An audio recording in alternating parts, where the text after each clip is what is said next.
এই যে সামনে রমজান আসতেছে না, রমজানে সাহারি খাওয়ার সময় ট্রাই করবেন, দোয়া কবুল করবে কে? ওই টাইমে দোয়া কবুল হয়। যার যা লাগে, আল্লাহ তুমি আমারে অনেকদিন ধরে সিঙ্গেল আছি, ডবল করে দাও, কবুল হয়ে যাবে। এই মেয়ে, এই দোয়া করা লাগবে না? মনে রাখবেন, নেককার স্ত্রী, নেককার সন্তান আল্লাহর কাছে চেয়ে নিতে হয়। নবীরা চেয়ে নিতেন,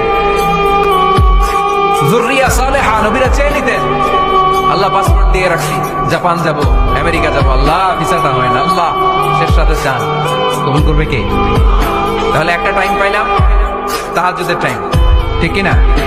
2 নাম্বার ক্বাবলাল ইফতার, ইফতারের সামনে রেখে দোয়া কবুল হয়। বিশ্বাস হয়? কি সামনে রেখে? সামনে ইফতারি, বসে থাকি আমরা তৃষ্ণায় সারাটা দিন, ছাতি ফেটে যায়। আল্লাহ দেখে, দেখতে দেখতে আল্লাহর একটা সফট কর্নার তৈরি হয়। এটাই সুযোগ কাজে লাগানো, ঠিক কিনা?